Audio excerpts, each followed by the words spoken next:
We're just getting warmed up with our recap of Crime Inc. and the tangled web continues next. All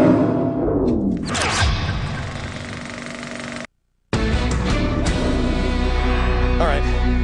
For the last couple of weeks, I've been telling you about Crime Inc., and I'm telling you, this is the biggest thing we've ever done. And I'm going to rely on you to get the word out, and also thank you for all of the tips on this. I've been kind of going over it. Joyce Foundation, who's on the board of the Joyce Foundation, Barack Obama, they granted $1.1 million to start the Chicago Climate Exchange. Al Gore's company, GIM, invested in it. That's great. Meanwhile, when Franklin Raines was the head of Fannie Mae, they do mortgages. This guy, he secured a patent for a system of emissions trading. Even the people at Fannie Mae said, emissions trade, we do houses and mortgages. Why would we need something for carbon distribution? That would be a little like GM acquiring the patent for student loans, and people would go, why? Except in this one, nobody's asking why.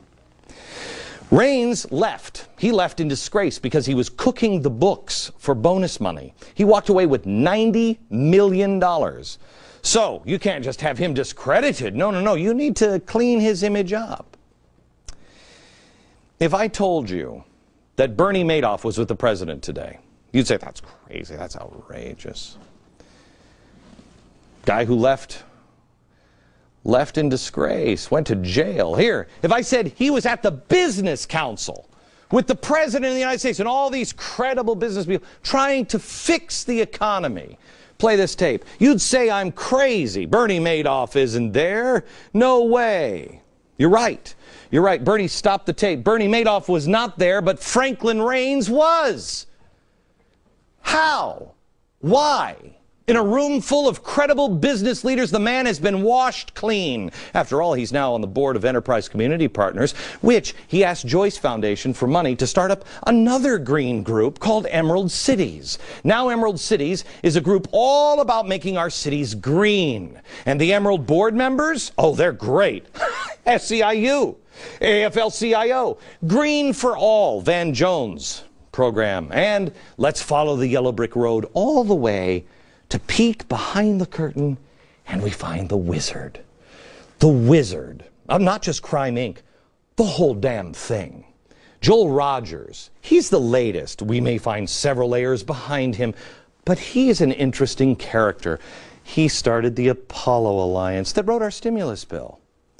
Van Jones said, this is the guy responsible for all of the policy models at the White House. Now, I want to be very careful here because President Obama cautioned everyone in the media during his commencement speech in Michigan the other day to be very, very factual. And we want to be factual, don't we? That's why we need an educated citizenry that values hard evidence and not just assertion. Absolutely. And if I ever get it wrong, Mr. President, if I ever get it wrong, phone's working. It's clear. I have to check it once in a while because you never call. It's weird. You call me up, Mr. President. We get those facts directly to the wizard.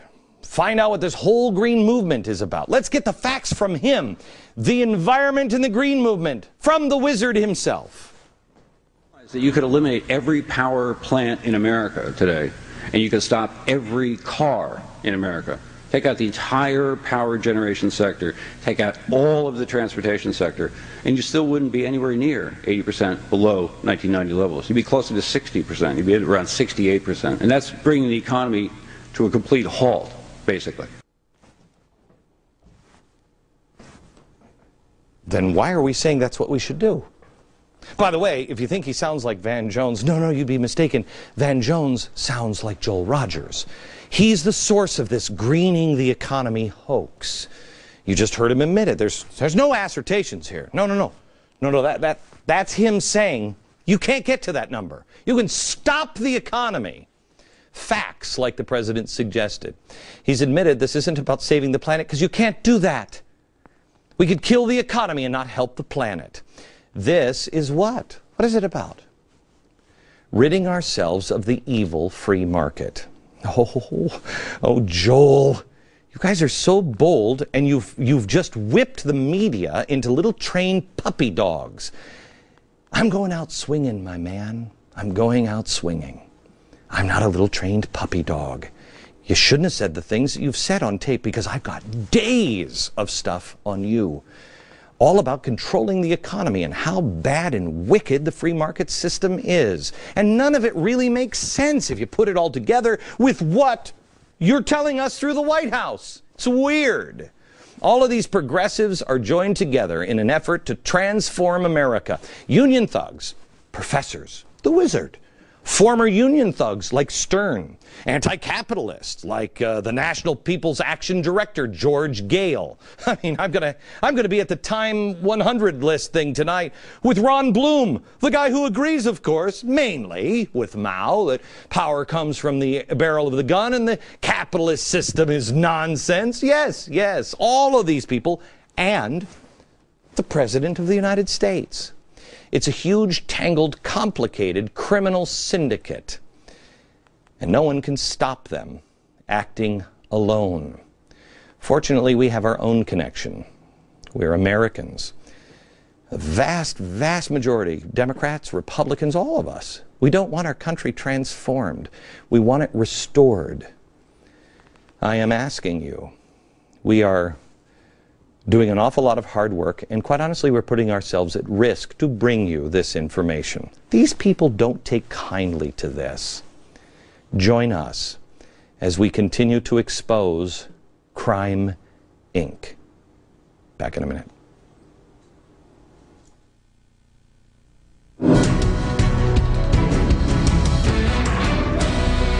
I have to tell you, I'm dreading tonight. I have to go put on a stupid bow tie and go over to the Time Warner Center tonight. I'm on the Time Magazine's list of the 100 people who most affect our world. Yeah. The problem with being named on this list is the dinner that you have to attend. First of all, I think I have to hear Bill Clinton speak tonight, and it's going to be exciting. Have you ever been in a room where damn near everybody in the room just hates your guts? It happens to me all the time. That's where I'll be tonight, yeah. Let me show you a couple of the other people that are on the list, and you'll see what I mean. First, there's Barack Obama, then Bill Clinton, of course. Then Lula da Silva, he's the president of Brazil. He's one of the guys who was the founding members of the Workers' Party. Workers Unite. And then there's Ron Bloom. He's the organized labor and Marxist guy who says he kind of agrees with Chairman Mao. The power comes from the barrel of a gun. It's crazy when he gets like that. Then, of course, we have the Prime Minister of Japan, who describes, or at least Time describes him as a revolutionary, a liberal democratic party. He wants more power for the government officials and transparency. His election was called historic, and he's also a management professor, which I think Woodrow Wilson also was. Then there's the woman from the guy from the IMF. Yeah, he ran for president of France under the Socialist Party ticket. He lost, and now he's with the IMF. Then there's this guy. He's the son of a Chinese communist leader. That's great. Then she's a prime minister, or the minister of finance from France, described as being very brave because she's for global interdependence. Then you have this guy, prime minister of Turkey, critical of Israel, you know, part of the Justice and Development Party. Nancy Pelosi, we know her. Prime Minister of Palestine, and then the Sheikh from the United Arab Emirates. And then here I am with Sarah and Kyle and Scott, founder of the Tea Party in Atlanta. These guys are neutral. It's going to be... oh, God. It's going to be fun. Yeah. Just a note, Time.com had a list of the least influential people, and they included Bertha Lewis from Acorn. Oh, that's kind of funny, you know. But rest easy. Rest easy. Tonight I'll be with some people that don't mind annoying those people. Back in a minute.